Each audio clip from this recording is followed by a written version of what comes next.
Now, when we get to the horoscope portion of this video, we'll be talking about how Jupiter brings his benefic influence into whatever house he's entering in your chart. So, in this case, whatever whole sign house Gemini represents for you.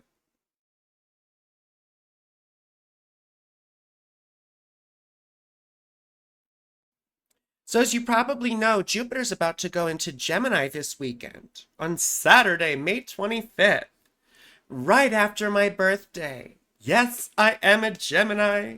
Yes, welcome to my season. It's time for me to be extra obnoxious and to make your life very annoying. But that's a whole nother subject.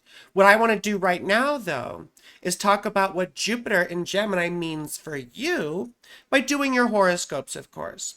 But first, we're going to talk about what it means in general so that you get a feeling for what's in store, okay? Because it's not all hunky-dory, but it's not all bad either. And as you all probably know, Jupiter is our fun and philosophical father, isn't he? Right? Jupiter's sort of known for the big picture, for wisdom, for religion, for philosophy, honors, all these sorts of things. So when he enters a sign that he's not happy in, it sort of takes his usual expressions and turns them on their head, right? So what does this mean, right? Detriment or exile. Gemini is Jupiter's sign of detriment or exile. The sign opposite, the one that a planet rules, is known as their sign of exile or detriment. You see, in this case, Jupiter rules Sagittarius, so Gemini is the sign of its detriment, right? It's when a planet is in the opposite sign of the one it rules, or to the one it rules. So if Sagittarius is like Jupiter's home, where he's most comfortable and expresses his essential nature most readily, then the opposite sign is where he's most uncomfortable, right? And where he can't express himself properly. So in that way, it's sort of like being exiled to a land where you're very unfamiliar and where you can't be yourself, right? Jupiter also rules Pisces. And you may notice that opposite Pisces is Virgo. And both of these, Gemini and Virgo, are Mercury-ruled signs. And both those signs are opposite the Jupiter-ruled signs, yes? So there's this sort of, this pull and push between Jupiter and Mercury. And I really think there's some interesting symbolism behind that, right? That has to do with the distinction between knowledge and wisdom. In the occult tradition that I came from, they sort of distinguish between the concrete mind, that is, the mercurial gathering of facts about our material existence, and the more abstract mind, right? The conceptual and philosophical understanding, which comes from the application of knowledge, right? It's about how facts and knowledge interrelate. You could say it's knowledge that has been distilled or transformed through love. And to me, love is just the progressive realization of our relationship to other beings and the rest of existence. The wisdom of Jupiter is quite uncomfortable with the literal gathering of knowledge and facts because he sees the relativity and the contextual uncertainty behind them. It's sort of like, well, things are and they aren't. You can gather lots of facts, but Jupiter's more concerned with what they mean. It's the meaning behind things, right? Meanwhile, the knowledge of Mercury is equally uncomfortable being forced to develop an integrated worldview before having all of the facts, right? And Gemini and Virgo can never gather enough facts, you see? But it's quite fitting that these signs, right, Gemini and Sag, Virgo and Pisces, are opposite. Because you really need both, don't you, to develop a cohesive understanding of the world around you. Like, for example, first, you must dissect and analyze things, which is the function of Mercury. You have to recognize through experiment and investigation what is true about the physical world around you, don't you? Then, from that, we develop a philosophical understanding of the world and ourselves. And we do this by recognizing how knowledge can help us become aware of how things interrelate and how knowledge is relative depending on context. Yes? Very Jupiter. Now, of course, Jupiter's a benefic planet, but he still has a difficult time in Gemini, as we said. Now, when we get to the horoscope portion of this video, we'll be talking about how Jupiter brings his benefic influence into whatever house he's entering in your chart. So, in this case, whatever whole sign house Gemini represents for you. But it also would be irresponsible of me just to focus on good stuff. So we'll also briefly touch on the challenges that he may bring to the other houses he rules in your chart. So for example, right, if you're Aries Rising, that makes Gemini your third whole sign house, right? Jupiter coming in there may indicate you receiving good luck when it comes to school, learning, and extended family, right? But you may also find difficulty stemming from feelings of isolation, which is the 12th house, right? Your 12th house is Pisces for Aries Rising. Or it could be frustration with your beliefs or legal troubles, which is the 9th house. And for Aries Rising, Sagittarius is the 9th house. And for some examples, I wanted to briefly look at some birth charts here. So first, let's look at Hulk Hogan's chart. And for those of you who don't know who he is, he was a very famous professional wrestler in the late 80s and 90s. I remember him from when I was a kid. Eventually, he became a reality TV star in the 2000s, right? With Hogan Knows Best, or whatever the heck it was. I mean, he was definitely famous. Look, he's got Jupiter in the 11th house, like I do. I mean, I'm no one to write home about, but you see. Now, he was a Leo rising, right, with Jupiter in the 11th house. And the 11th house is fame and getting support from fans and stuff like that, right? And he definitely was famous. I mean, he had action figures modeled after him. I mean, you know, when you have action figures, you've arrived, right?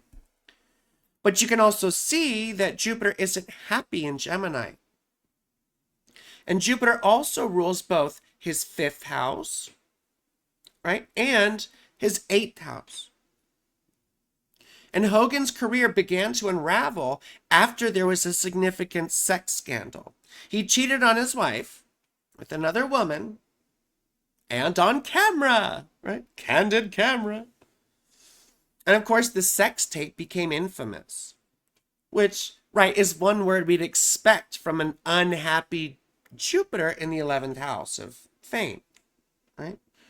But you can also see the 8th house at play here too, by how he tried to keep the whole affair hidden, right? And secret. See, don't tell anybody. Don't let anyone see this tape. You want to keep something secret, why did you film it? You know? Like, I know nothing I do is going to be secret, but I'm a Gemini, so, you know. Nothing I really do is secret. Well, you can also see the 8th house sort of manifesting because he was very unpopular with his fellow wrestlers. Why? Because he essentially snitched on them to Vince McMahon, who was like the head of the Wrestling Federation or whatever, when they tried to start a union. And the 8th house is very closely connected with secrets and snitching, you know. So to me, that's quite characteristic. But let's look at another chart. So this other chart we're looking at here is Charlie Sheen, right? And he was a very famous actor when I was a kid, especially. Late 80s and 90s as well, sort of like Hogan. Before he eventually became one of the highest paid television actors, at least at that time, right? And this was in the 2000s when he was cast as the star of the famous sitcom. Well, I don't know if it's famous anymore, but it was a famous sitcom called 2.5 Men. And you can see here that Charlie is Gemini Rising, right? With Jupiter in his 1st house. Of course, ruling Pisces, his 10th house, and Sagittarius, his 7th house. And like I said, he was also quite famous, but slowly became infamous, right? That other unhappy Jupiter word. For what? His excessive drug use and also abusive relationships. He was not a very nice person in relationships. He was accused of disgusting instances of rape and sexual assault. And Charlie Sheen eventually had a very public downfall, didn't he? Right? Very characteristic of an unhappy ruler of the 10th house in the first, sort of unraveling in front of everyone else to see. We're going to look at one more chart here just really quickly. And this is from John Travolta, another famous actor, right? You may remember him from Pulp Fiction, which was like his career reboot. You know, before he was sort of like famous in 1970s stuff and, you know, TV shows, which no one will remember. But I think a lot of people remember Pulp Fiction. So you see here, he's a Cancer rising, right? With Gemini being in the 12th house, Jupiter there, of course. And Jupiter rules his 9th house of beliefs, right? And we see Pisces there. As well as his 6th house of, you know, enemies, illnesses, health, stuff like that. And this is really interesting to me because he was raised Catholic. And you can see he's got these 9th house things here, you know, Venus and Mercury.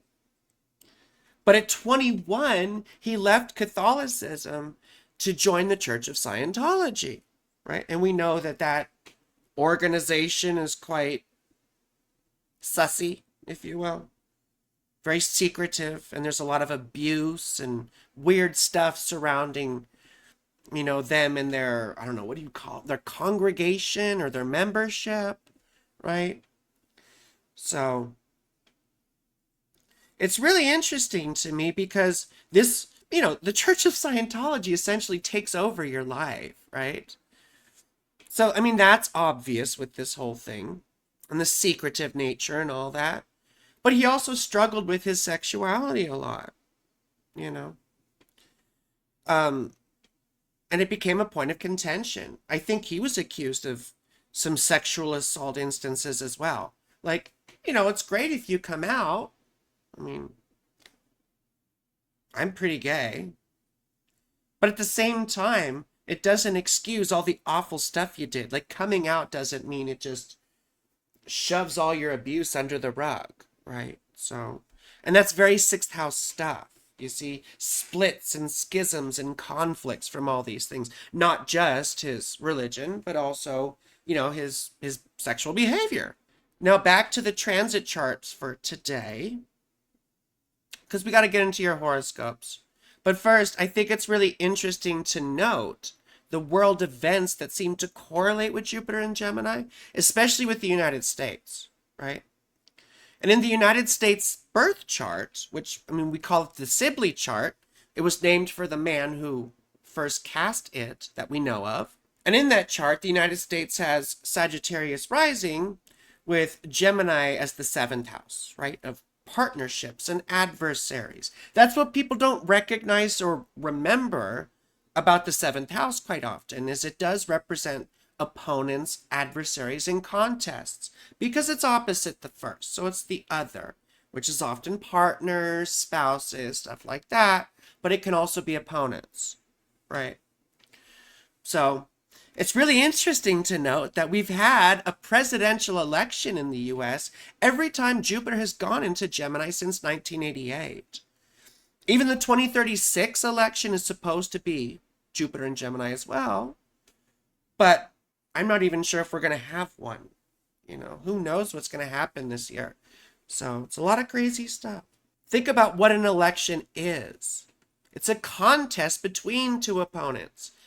And Jupiter rules the US's 1st house of identity and also the 4th house of, you know, homeland and history and legacy and all these sorts of things. And we can clearly see how the president we elect sort of establishes the identity of the nation, right, for the tenure of their term, and how they represent the historical values of the U.S., or, you know, how they don't. Yeah. I mean, think about the slogan, "Make America Great Again," right? Like, We're trying to go back to this fourth house past that didn't really exist, but yet we're identified with it, the first house, right? This is sort of the national identity that a lot of these people, identify with, or how they experience their Americanness or patriotism, whatever you want to call it.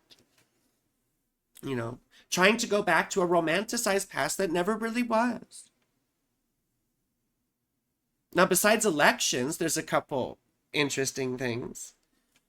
Like when Jupiter was in Gemini in 1988, the infamous gangster rap group NWA released their first studio album, Straight Outta Compton.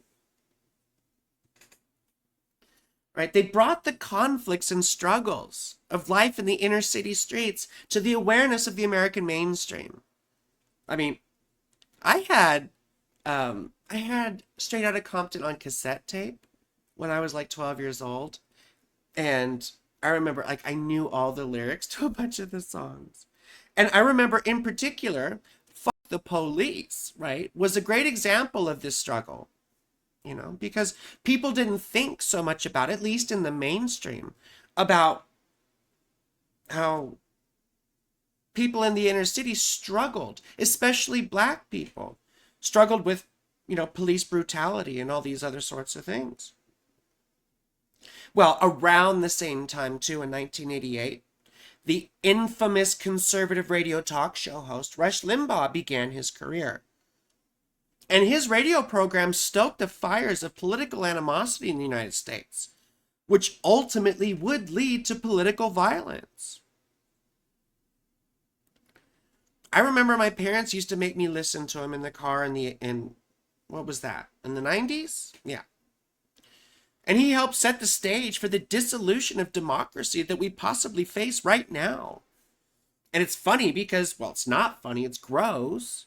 But just before he died, Donald Trump awarded him the Medal of Freedom, right? One of the highest honors, the highest civilian honors in the United States, basically for being a fucking asshole, right?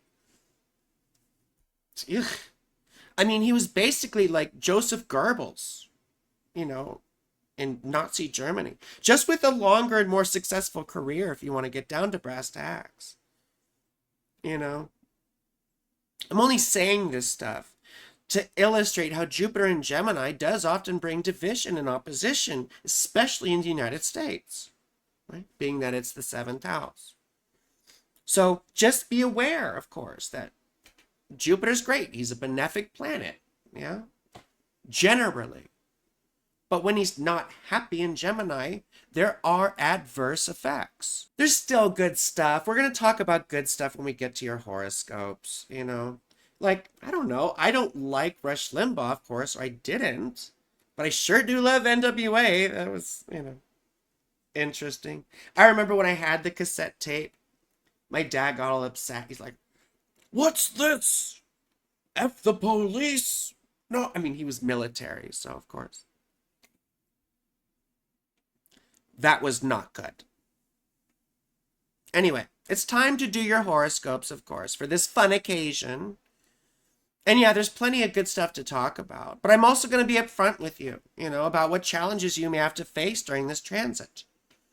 And remember, we do these horoscopes for your rising sign. But if you don't know it, you can watch for your sun sign. So quickly, let's just look at the fun chart here, shall we? You can see as of today, May 20th, when I'm filming this nonsense, Jupiter's in very late Taurus. Now let's move ahead a few days.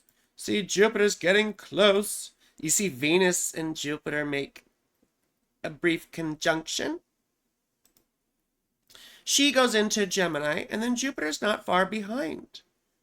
Let me just go forward a teeny bit. So let's go, let's go, let's go, let's go. Come on. Ooh, there we go, Jupiter. Boom! Into Gemini, right? 0.00 degrees. Now, we're going to start with Aries Rising. Yeah. Well, and just remember that Jupiter's going to be in Gemini for about a year. Okay? Until June, early June of next year, if I'm not mistaken. So be ready for a year of all this nonsense. And we're going to start off with Aries Rising. I know we touched on a little bit of Aries Rising stuff as an example, but we need to talk about more of it, okay? So this means Jupiter's entering the third house of communication and extended family, right? And also your immediate environment. It's also things like learning and school and stuff like that, right? But Jupiter also rules your 12th house of self-undoing and isolation, and your 9th house of higher learning, education, law, and philosophy. It's, what you believe in sometimes, but it's also, your worldview and stuff like that. So when Jupiter enters your 3rd house, and I've been through this a few times, usually I've seen increased productivity around communication projects and things like that, We get more eloquent. I know for me, I started churning out content, writing a lot. Also learning new things, taking astrology classes, stuff like that. And, the 9th house also rules astrology. So you might see things like that, of course. But the downside of it with all this is you might be facing difficulties with your beliefs, or you might find that your beliefs are not serving you anymore, or perhaps a sense of meaninglessness. And also, in putting out all this work or communication, you could bring in this 12th house stuff of a sense of isolation, feeling yourself as having to be apart from others in order to do the work that you need to do. So just be aware, it is a generally positive time. But you might see some difficult things with these other 2 houses, right? Like sometimes there's legal trouble with the 9th house. And sometimes, we do get secluded by choice or against our will with the 12th house. So just be aware that could be a number of things. I'm not saying you're going to get incarcerated or anything like that, but it's always a possibility, especially when Saturn is also going through your 12th house. But let's move on to Taurus Rising. So for Taurus Rising, that means Jupiter's entering your 2nd house of money, possessions, finances, and then rules your 11th house of, friends, hopes, popularity, and also your 8th house of fear, death, debt, other people's stuff, right? I even think about forgiveness. So when Jupiter enters the 2nd house, we often think like, ooh, we might get a little boost in income. We might get some new stuff, right? When Jupiter entered my 2nd house, I began building up my business. It's like when I started my business. So we do see the beginning of economic ventures, right? Or businesses, or sometimes even a new career. But then it brings a deleterious or difficult or challenging effect from the 8th and 11th houses. You might find yourself going into debt to start a new project or venture. That's something we often see, right? Or maybe something has to die in order for you to do it. It could be a previous job or a previous enterprise, something like that. Maybe you have to face some big expenses. And the other thing about the 11th house, right, with the detrimental Jupiter, is that we feel like we don't get support. So if you're building something up, it will probably feel like you have to go it alone or something like that, So the best thing about this, or rather the best way to get through it, is to maintain a sense of healthy optimism, right? Like, okay, this is a challenge right now.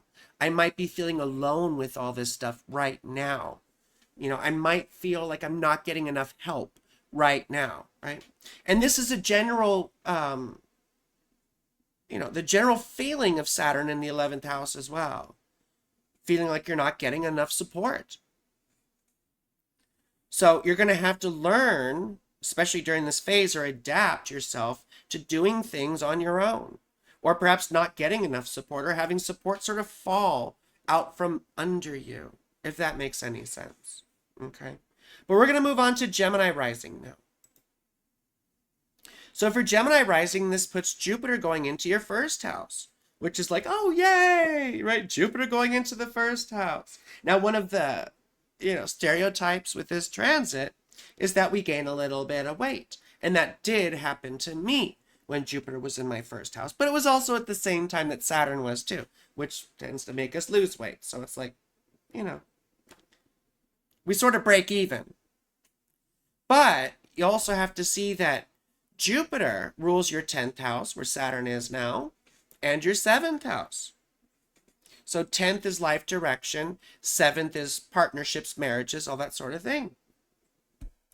So Jupiter being in your first house, it's like, oh my gosh, I'm getting this surge of confidence. I'm starting to feel more like myself. Jupiter had been in the 12th house where I was keeping to myself. And now it's in the first house where I sort of, having my coming out party. Everyone look at me. Right? But it's bringing in that difficult energy from the 10th house, which can be a certain amount of like infamy, losing face in public, having a bad reputation, doing something embarrassing, right? It could also relate to difficulty in a marriage or a personal relationship, a romantic relationship. It could also indicate struggling with someone who's an obvious opponent. I don't know if you're running for an election or something like that. But we do see struggles and oppositions, especially when we're competing with someone for a specific goal or end, right? So on the one hand, this is great because it does make you feel, right, more confident, makes you feel bigger personality, more able to accomplish things and overcome challenges. But at the same time, relationships in your life direction will be causing you at least annoyance, maybe more challenges. So it might feel like you don't have direction, or like things aren't working out the way you expected them. And similar with relationships too. It could feel like you're trapped in a certain situation, romantic situation, or whatever. So just be aware of that. Again, this is a year-long thing. So you're also, through this whole year, learning how to cultivate confidence, which could come from getting over these relationship challenges or learning to put them in their proper place. Because the minute you're seeking validation from anyone, whether it's in a relationship or your career, the 10th house, you're going to realize that you're going to have a bad time because you're basing your own sense of self-worth on the opinions of others, which never works. It's shaky ground. It's a house of cards that will eventually fall down. I just rhymed. And I didn't mean to. Anyway, let's move on to Cancer Rising. So for our Cancer Rising friends, this means Jupiter's entering the 12th house of seclusion, isolation, self-undoing, mental health issues, addiction issues, all that sort of stuff. And of course, Jupiter rules Pisces, where you have Saturn, yeah? And the 9th house, right, is Pisces here. And what's the 9th house represent? Well, like I just said, spirituality, astrology, worldview, politics, law, religion, sometimes long-distance travel. But I tend to look at it more with, excuse me. But I tend to look at it more as the belief side of it and the value side of it, right? So yeah, I think of Jupiter entering the 12th house as a time for healing. Sometimes we get into therapy. Sometimes we find someone who encourages us, right, to face our mental health challenges. Sometimes we get into, Alcoholics Anonymous or one of these programs where we try and work on our addictions and our self-destructive behavior. Jupiter going through the 12th house helps us with our self-destructive behavior on the one hand, and it can encourage some sort of healthy isolation. I know in my case, though, it was getting wrapped up in fantasy. So you always have to make sure to keep a clear head about these things. For me, I was so in love at the time. And I allowed myself to get sucked into a bad situation, but it was a great learning experience in some ways. So you see, the negative effects of the ninth house, or rather, an unhappy Jupiter ruling the ninth house, could also come through, right? Which again, to me, is meaninglessness, right? Feeling isolated by your beliefs or whatever, or lack of beliefs. Maybe suddenly you felt like you've lost your treasured spirituality or politics or worldview. They've just been ripped away from you. Maybe you saw something that you couldn't unsee, like, oh my gosh, what I believed was wrong or abusive or something like that. Excuse me. Right? That's a big possibility. But ultimately, usually our beliefs isolate us from other people. And we need to reevaluate why we think the way we do. Now, also, Jupiter rules the sixth house here of health, obligations, conflict, and illnesses. So it's also possible that an injury or an illness takes you out of public life, right? And you have to take some time to heal, something like that. But it could also represent getting into conflicts with people, especially around work, right? Because the sixth house is also the stuff we have to do. It takes a lot of fun out of things. Maybe you have to go into seclusion to work on health issues or, dare I say, conflicts, resolving those, having to address enemies, that sort of stuff. But you can see how these two things together are great subjects for contemplation, which is another thing that happens with Jupiter in the 12th house. It's contemplating the situation that we're in and what it means. If you're feeling a lack of meaning, right, that unhappy ninth house thing happening, and remember Saturn's going through your ninth house, which is also a feeling of meaninglessness or having our meaning ripped away, that this would also be a time to seclude yourself to figure out what you believe in now or what's of value to you now. It's a time to think about what it is that you value. But let's move on to our Leo Rising homies, our Leo Rising friends, right? You could see Jupiter here is entering the 11th house of friends, support, fame, popularity, all these sorts of things. So oftentimes that means we get popular. I don't know if you remember that 90s song, like, I'm popular. I don't remember the rest of it, but I do remember that part. And this could be good for getting support, for getting recognized, for getting noticed. Excuse me. For making connections, right? It's often a time where people can get exposed to our content or whatever it is we produce, and we get positive reception around it. But you'll also see that Jupiter rules the 8th house, and of course that's where Saturn is in Pisces, and the 5th house.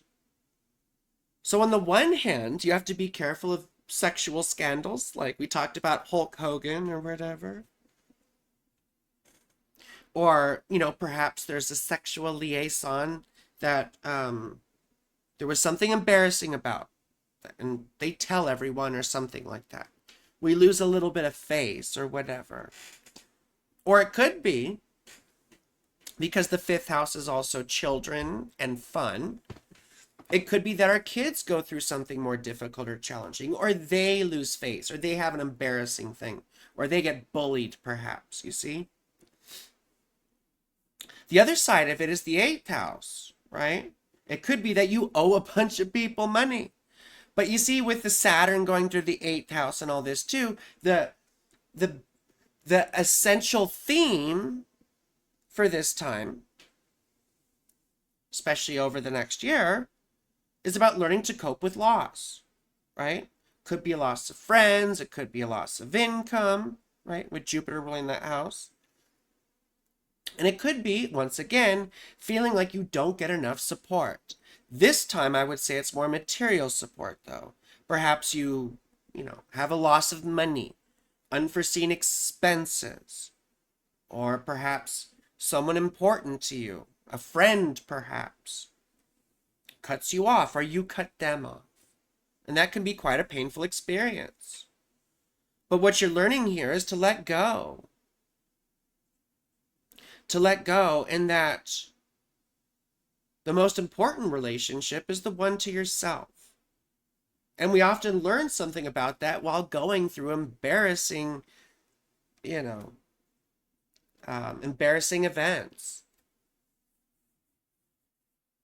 We have to see for ourselves that these sorts of things don't necessarily define us. Just because you screwed up one time doesn't mean you are a screw up.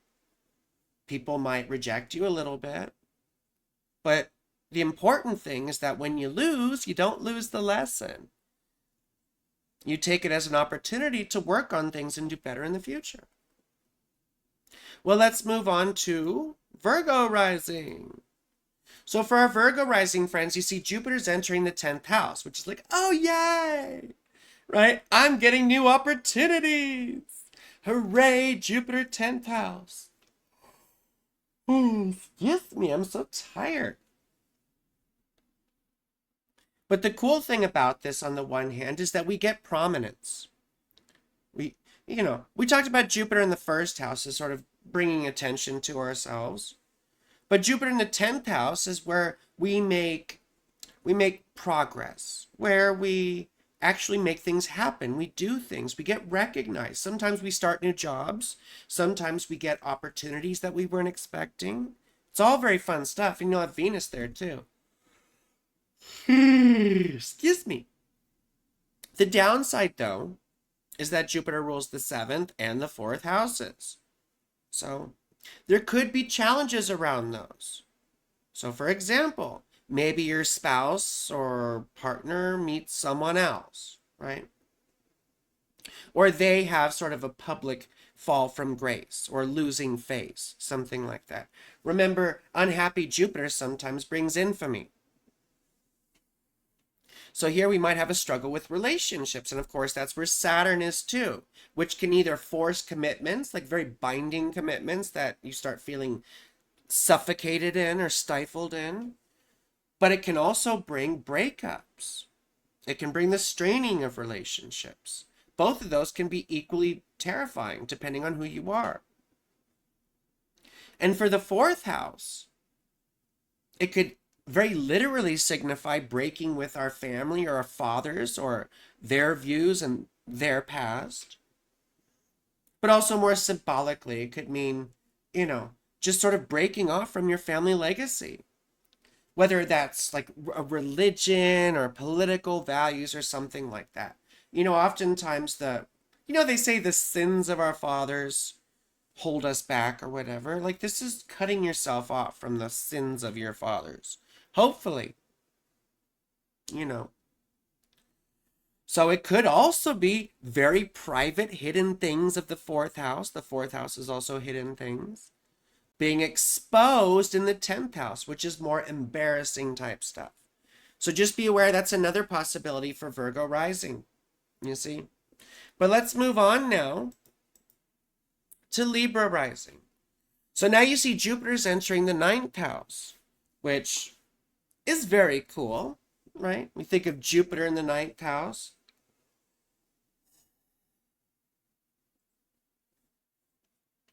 We think of Jupiter in the 9th house oftentimes as mentors coming in to help us, right?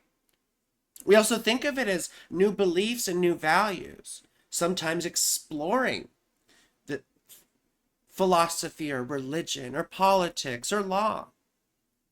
It's about meaning. It's understanding the meaning behind things. But then you notice that Jupiter rules the 6th house, right, of enemies, injuries, illnesses, all that sort of stuff. As well as the 3rd house of communication, extended family. I can't stop yawning. Oh my gosh.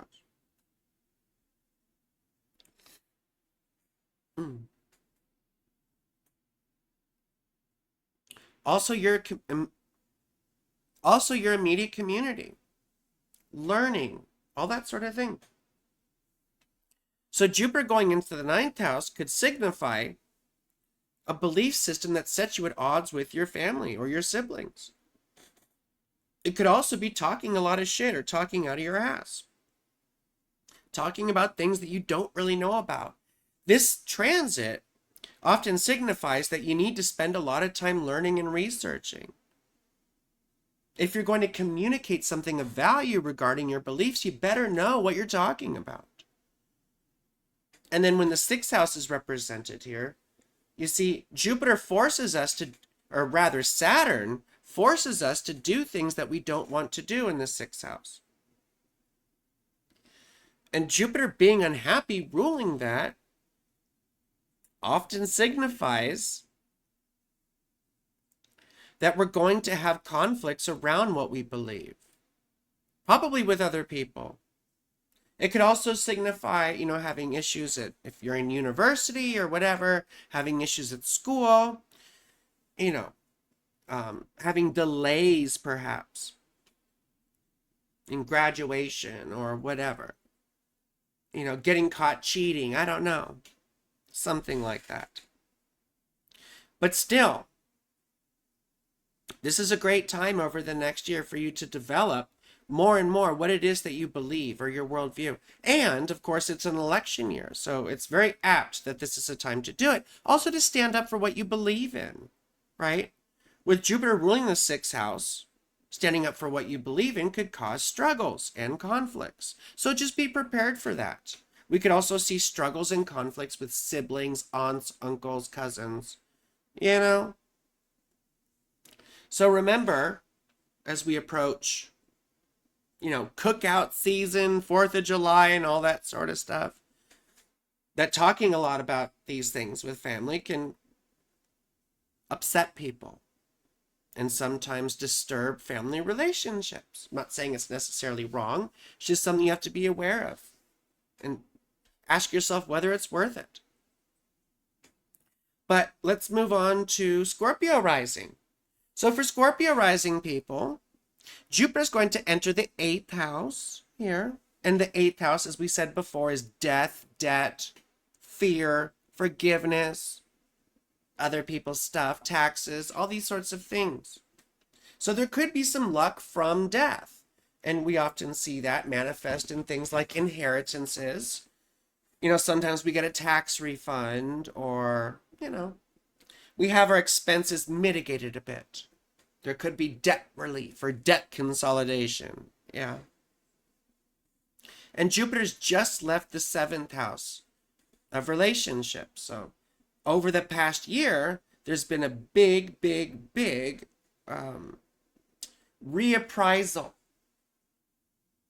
of how you conduct yourself in relationships. Now, Jupiter also rules the 2nd house here and the 5th house, right? The 2nd house is our money and our stuff. The 5th house is children, sex, and fun. So it could feel like a very heavy situation ruins your fun for a while. Now, Saturn in the 5th house usually brings about sexual difficulties. Oftentimes. It also brings about difficulties with our children. Either they have a rough time or we're engaged in a very challenging effort that has to do with them, building something up for them perhaps. The other side of it, though, is that we have to use a lot of material resources. So a big lesson for this one is about coping with loss and uncertainty at the same time, because Saturn going through the 5th house destabilizes us. I know this isn't supposed to be horoscopes about Saturn, but you see how these things interconnect, that while you're learning these lessons about maintaining a certain amount of stability when there is none in your life is going to be very important, right? And you'll probably find yourself giving yourself quite a bit and giving resources quite a bit. And perhaps feeling like you're burning out and giving too much. So that's where you have to manage yourself and have a conscious awareness of your resources, because those will feel like they're lacking. Okay? So now let's move on to Sagittarius Rising. So for our Sagittarius Rising friends, that means Jupiter's entering the 7th house of partnerships, right? Marriages, also adversaries. And rules the 1st house of identity and self.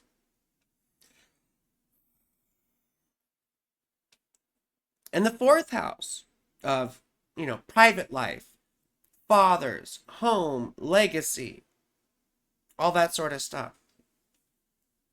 And of course, Saturn's going through there right now too. Jupiter entering the 7th house can really bring us to, it can force us to try and understand, as I said previously, how we conduct ourselves in romantic relationships. It can bring luck with relationships. The next year, you could see yourself working out some of these things that you haven't done for a while. Maybe you were in a long-term relationship for a while, and now you're sort of exploring different types of relationships or whatever. You see, it's Gemini though. So I would expect it to be, a little more active, Gemini likes to get around, taste everything in the candy shop, explore everything, you see? But then it's bringing the difficult side of your family and your legacy and all these sorts of things. It could be that you find a partner who is at odds with the values of your family, right? The family religion, the family politics, the family beliefs. For a queer person like me, it's like, oh, here, meet my queer partner. And for a Catholic family, it's like, sort of puts you at odds with them. The other side of it is Jupiter ruling the 1st house. So a big lesson here is not letting yourself dissolve into a relationship like salt in the ocean, right? Learning to maintain your individuality. It might be that you get faced with codependent tendencies during this time, And with Saturn going through the 4th house too, often it feels like we're a stranger in our own home. Like we're disconnected from our past and our legacy. And this could be a very important time because it'll show you, hopefully, that wherever you are, that is home. That your family legacy doesn't define you or become you, right? And this is all very important when trying to establish our sense of independence, identity, and individuality, doesn't it? So just be aware of that. Let's move on to Capricorn Rising. You see? So that means Jupiter's entering the 6th house, right? Of injuries, illnesses, enemies, conflicts, obligations. Now, this can be good on the one hand, because oftentimes it forces us to take a good look in the mirror about how we're living, right?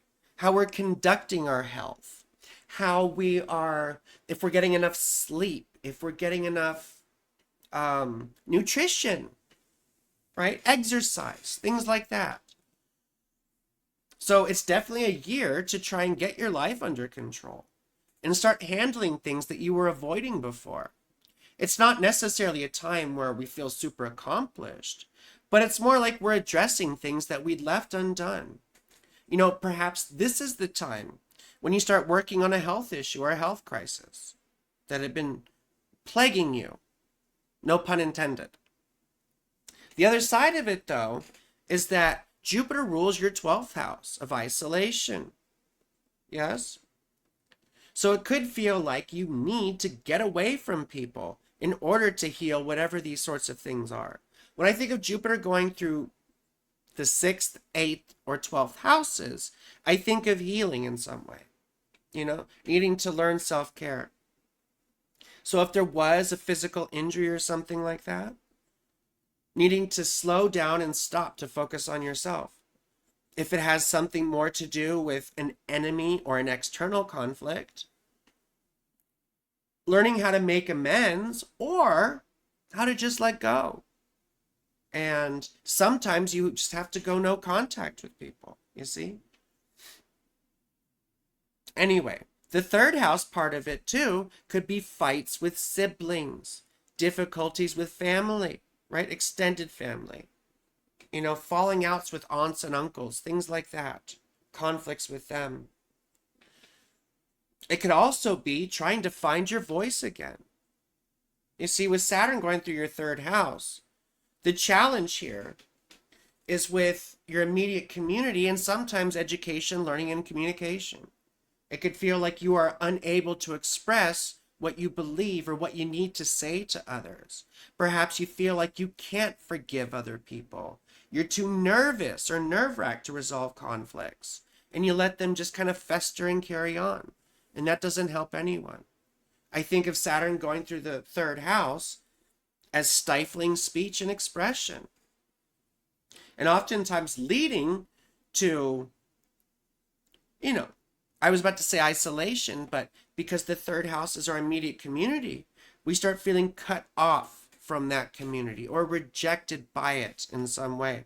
And that could be from, conflicts or fights with neighbors, friends, whatever.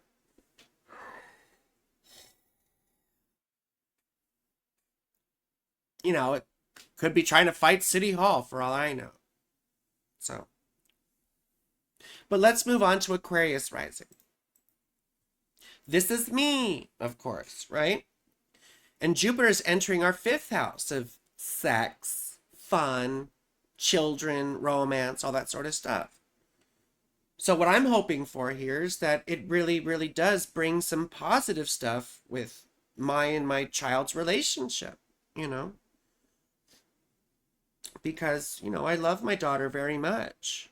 And, it's getting to be that preteen time. And it will, it's only a few years until they probably don't want to spend any time with me. When they're, when she becomes too cool and starts hanging with her friends mostly, which, we're right there just about. So I'm hoping to take advantage of this next year, to make sure our relationship is very solid, because she's the most important person in my life. On the other hand, though, I'm hoping it also brings a lot of romantic liaisons with, romantic partners or whatever, meeting lots of romantic partners, things like that, because it's one of my primary interests, The difficult part of it, though, is that it's bringing in negative parts of the second house as well as the 11th house into this whole thing. Once again, remember, I was saying things about like getting a bad reputation, which sometimes can happen from sexual liaisons. It's like, you had a bad relationship that popped up, or something went sour, and the person gets really, resentful and makes that resentment public and sort of dissuades people from having a relationship with you. I don't know. That sounds like oddly specific on the one hand. But having embarrassing, having an embarrassing attention coming from, a sexual relationship or something that went sour a little bit. It could also bring difficulty with finances because we have Saturn already going through Pisces, right? Which is our second house. So on the one hand, it feels like we feel very, very stifled and held back with developing and building our business or our career or something like that. It feels like we're fighting uphill battles. It also can feel like we're spending too much money, to do this stuff or to have fun. The fifth house is also known for creativity, you see? So it could also mean feeling like, on the one hand, we're going to have the creative juices flowing.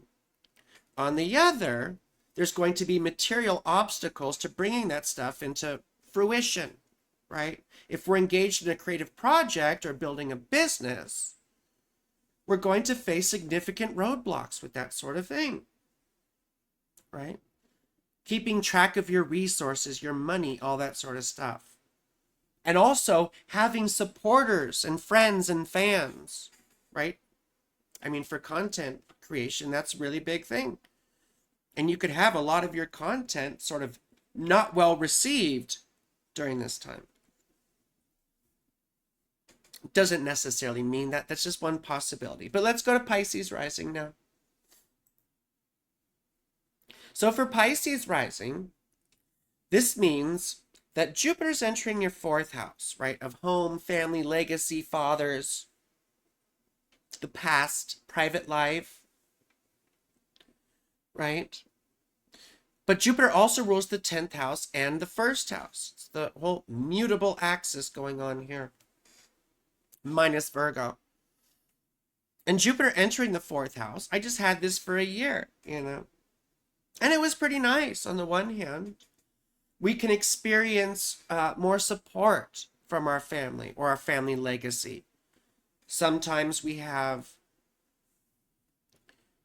you know, in this case, it could be something about your own identity that comes out of family history or something like that. Sometimes we find out we're adopted. Sometimes if we, you know, we do like 23andMe or whatever, one of those genealogy programs, and we find interesting surprises about our past. Maybe we aren't who we thought we were. And remember, Saturn is going through your first house too of identity. And that can stir up things with how we feel and experience ourselves, right? Like I just said, we weren't who we thought we were. And it challenges us to sort of enter into a new understanding of ourselves. Now, the 10th house is also ruled here by Jupiter. And it could be that we need to let our public life or our career life suffer in order to make strides at home. That could have to do with you being a parent, or, you know, taking care of a parent, or, you know, something to do with your own sense of privacy. You have to withdraw from public life in order to work on things privately. Now, you could have some luck with perhaps buying a home, finding an apartment, improving your living situation. But it's going to be at the toll, right? It's going to cost something from your public life. You know, maybe your career suffers a little bit, or maybe you have to let things lapse. You know, you have to let go of that constant, perhaps, striving after something, you know? So this is a very important time because you have 3 angular houses highlighted here. And these are some of the most important houses in your chart. So this is a very potent time, a very important time, but also it will be a very challenging time because the stakes are always a bit higher, right? When it involves these big houses. So expect changes in how you view yourself and experience yourself. And also expect significant redirections in your life direction, right? Significant changes, perhaps. It could feel like your direction is stifled, or like you don't even have a life direction. But you see, this forces you to make some internal analysis, to go back into your private life to figure out what it is that's really important to you. So, anyway, those are all the horoscopes. Thank you for watching. I hope this was useful to you. Remember, please like this video and subscribe to my channel, and comment below because I want to know what you think and it helps me out with the algorithm. Also, please, please, please consider tipping me. I need it, right? Just the tip. You know, see if it feels good, right? But tipping me is so important because it helps me keep making this wonderful content, you see. You can do so either through super thanks below, or you can see my Patreon is above here, right? Where's my Patreon? It's over there, and you can donate there. Or you can just watch all my videos, right? All the way to the end, and you can let the commercials play. And that way you don't have to pay me, but advertisers do. And don't forget, I also do the best readings. It's science. I am the best. If you want to book, you can do so at my website, frankielynch.com, or just check out my contact information below. You can email me. All that's down there below in the description. Yes. But the most important thing is that I love you. And you're beautiful. And I hope you have a spectacular whatever it is you're having.